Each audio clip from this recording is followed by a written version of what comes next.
Hey, it's Jill. We're in the studio today and we are going to make the double broom, or the wedding broom, which is basically a combination of a cobweb broom and a hearth broom. So if you have made the cobweb and the hearth with me, now you can put them together with a branch that has a fork in it. I have seen this done with a main beam and 2 forks, so you have 3 on.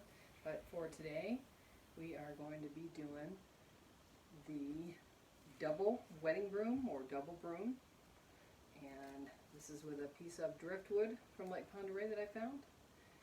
And we're in the studio with Jill. This is what we're making today.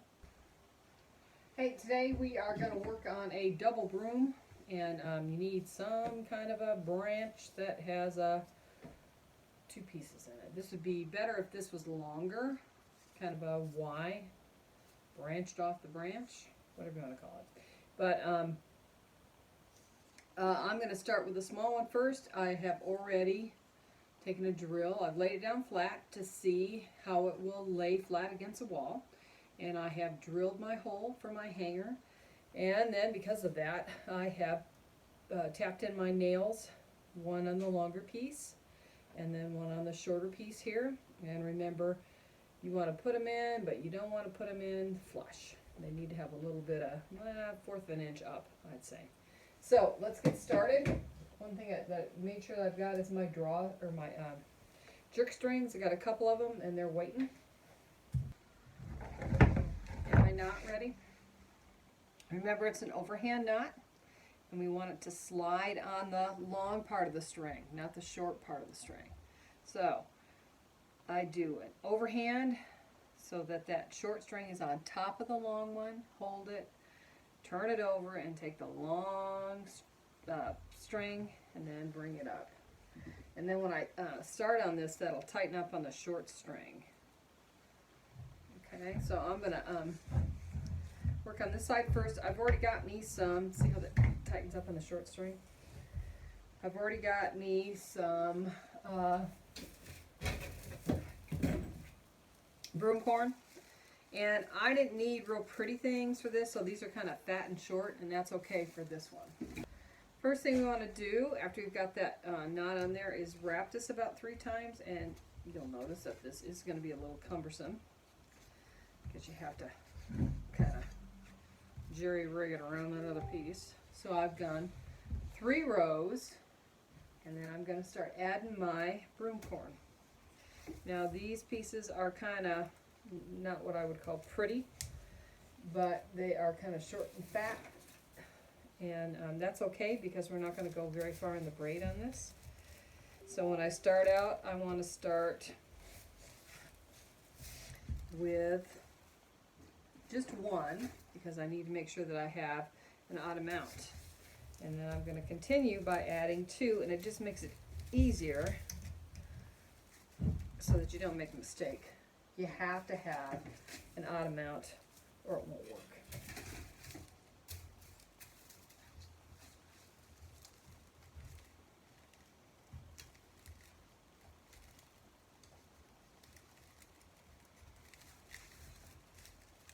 Okay, so I'm going to kind of smooch that around a little bit, and then I'm going to wrap for 3 rows. And like I say, you do got to kind of, in this case, I got to dodge the second branch on this. So I'm going to go about 3 rows here. Actually, I'm going the wrong way. I'm going to go up. That's where my braid is.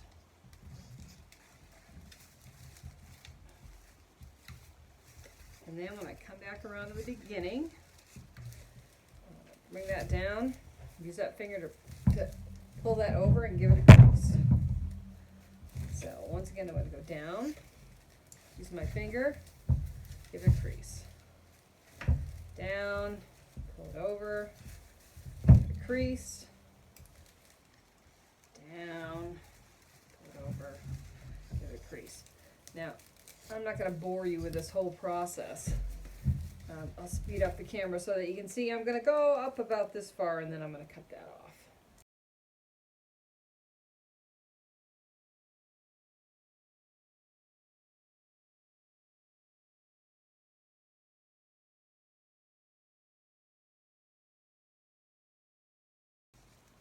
I've trimmed this off. I've got just a rubber band holding that so it's not in my way. And I am going to start tying this guy on again. I've already done my knot. It's the same thing. Make sure that my broom horn is going underneath. And I'm going to put that knot over the top of the nail. And then I'm going to tighten it up. And it should tighten up on the short string. So, once again, is this more cumbersome? Yes, it is. I'm going to do 3 wraps. Here there's a thunderstorm coming in. So 3 wraps, and I've already got my uglies, we'll call them. They're kind of short and fat. Go underneath here. And because this is just a bottom layer, I don't have to worry about it being even or odd. I just got to get them in there. It's just by habit, I think, that I'll start with 1 and then put 2 in. It's not necessary for this one. I want to crease it. Put a couple more in.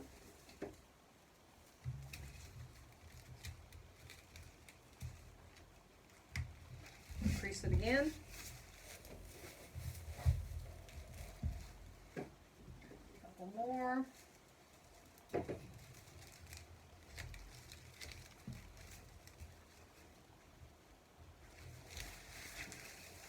And I think I can get like, maybe 1 more there. And then I am going to wrap it for 3 rows. Remember, we're going up.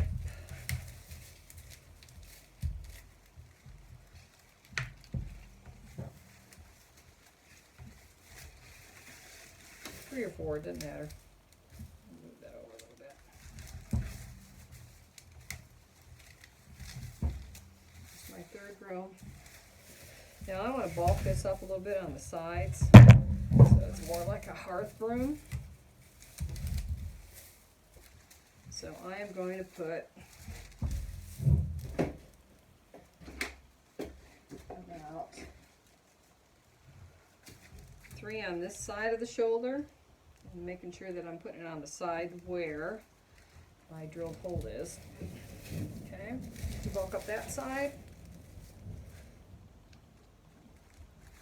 And I'm going to do the same thing over on the other side. And then I'm going to wrap for 3 again. That's 2, and I really want 3. But I don't want to get up, so we're going to call that good. So another 3 wraps. Remember, we're continuing to go up.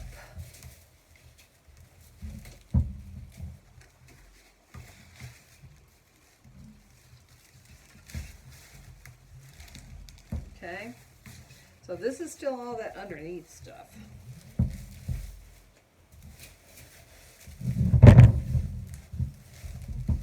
So now what I want to do is take my X-Acto, cut away from myself, and I'm going to trim the stuff down.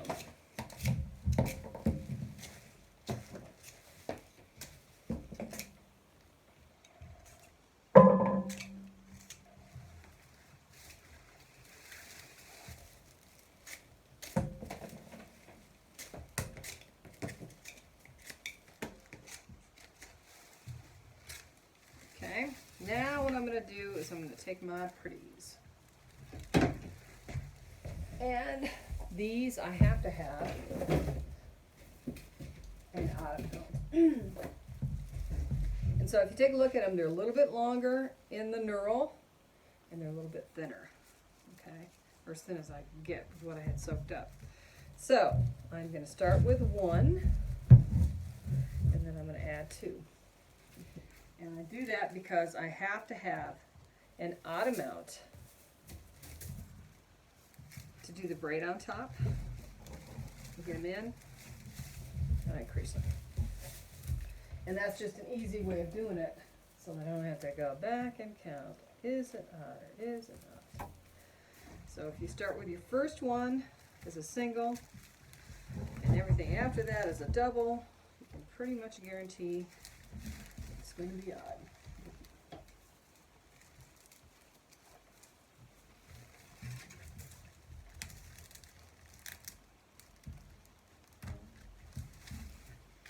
have to be jammed in there tight, because when you put some pressure on them and squinch them down in there, they tighten up a lot. Those are kind of thick. I'll use those if I have to.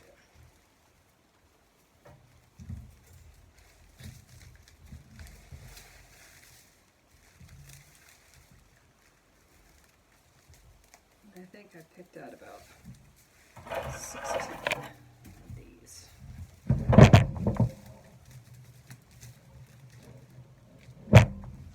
have to go back and pick some more out. Okay, so I can put about 2 more in there. Let's look at some thin ones.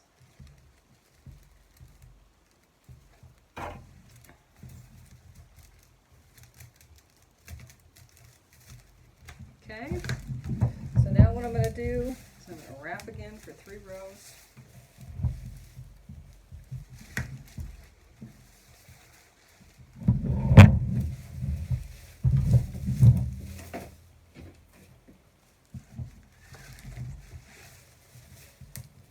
See how it's getting real bushy.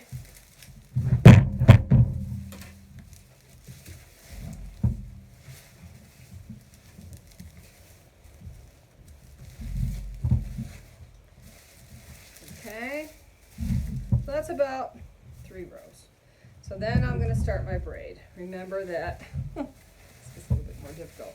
I'm going to bend it down, use that finger, pull it over, and crease it. Okay, so I'm going to go around and share you the boredom, or spare you the boredom of watching me do it. We'll fast forward this, and then we'll meet up when we put it all together.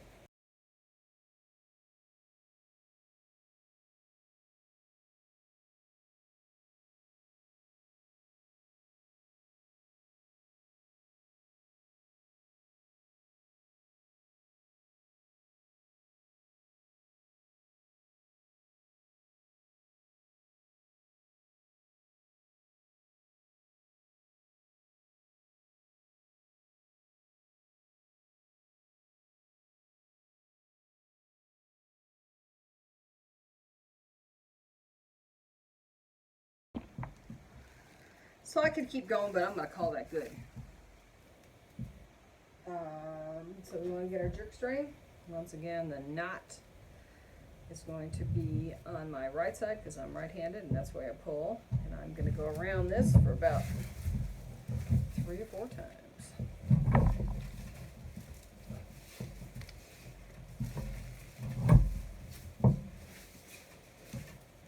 And here's one.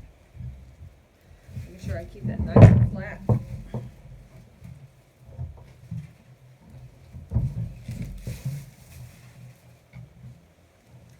then I'm going up so that when I get ready to go use that jerk string and pull that underneath, it doesn't stop on me.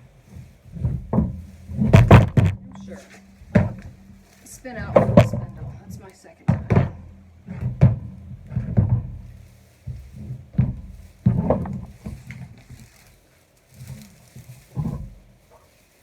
This is my 3rd row. Now these are really cool brooms. I would not say they should be your first broom. They're more like when you get the cobweb and the hearth done, because that's really what this is, a combination of the 2. You get them down and you feel comfortable with it, then find yourself a nice forked branch and make this one your project, because they are very unique and they are very cool. Okay, so I've got about 3 rounds on that, and I've got my X-Acto here. Use scissors, it's just what I use. I'm going to cut that, and notice I've kept my tension tight there. So, I'm going to take the loop end on the left, pull that long string through it, and then I'm going to come over here to my jerk string where the knot's at and pull it through. Wrap it around something,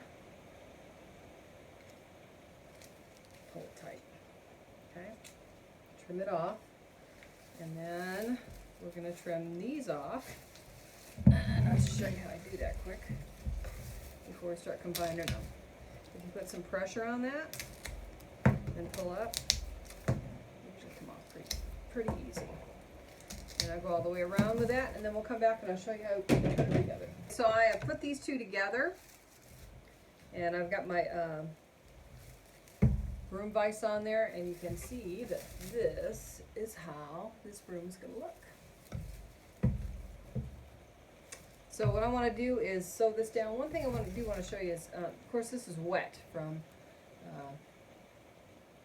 the broom core being wet.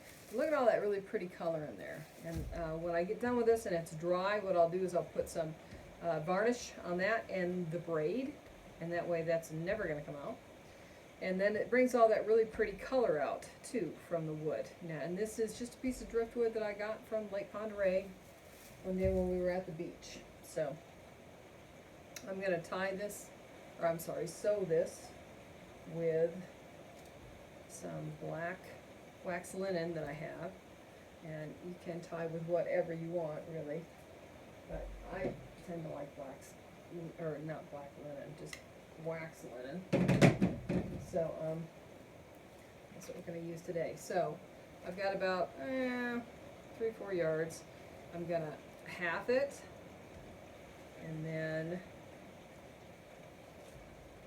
where the loop is, I'm going to make a knot. I put my thumb and forefinger in the inside of the loop, and I turn them up, and I put my fingers together. Gives me a double loop. Okay. And I am going to go around this twice, and then I'm going to start to stitch this down. So I'm going to bring this tail end through that loop,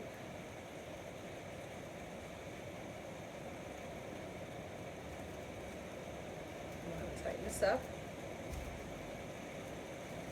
I'll probably do about 2 or 3, definitely 2 and maybe 3 rows of stitching on this since I'm combining it. So I make that tight, and I take my broom needle, and on the open end of that loop,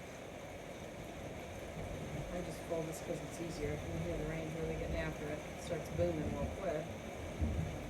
And thread that through there. I like to take about 1/4 inch stitches, and I come up on this first one just to go over that again so you can't see the knot. Make sure it's pulled tight. And then for the next stitch, what I'm going to do is I'm going to come diagonally across about 1/4 of an inch. That gives me a straight stitch. And I'll do the same thing here. So I'm just going to sew this all the way across, and actually I'm going to do a couple more rows, and then I'll show you what it looks like when I get it done. Here's our final project. I have finished it off with 2 rows of weaving, or sewing, sorry. You could do a 3rd row if you want. And then also what I've done is I've trimmed up the bottom of the broom corn and just gave it a straight edge. I could have went with a wild and hairy, but I decided a straight edge on this one. So once again, this is a combination of a cobweb broom on one fork of the broomstick, and on the main beam that is a hearth broom, and then they come together in the vise and are sewn together, sometimes known as a wedding broom, other times known as a double broom. But anyways, they're really fun. They're very decorative on the wall. They make awesome gifts during the holidays, or just a good home warming present or gift, because you never want an old broom in a new home.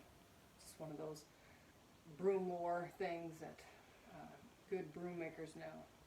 Anyways, until the next time, this is Jill in the studio, and our next project will be tying a broom on a wrought iron hanger. Hey, it's Jill. Don't forget to give us a thumbs up and like our videos and subscribe. That way you're always updated on anything basket related that we have on our Jill Choate Basketry channel. You won't miss a thing. Please like us and subscribe. See you next time.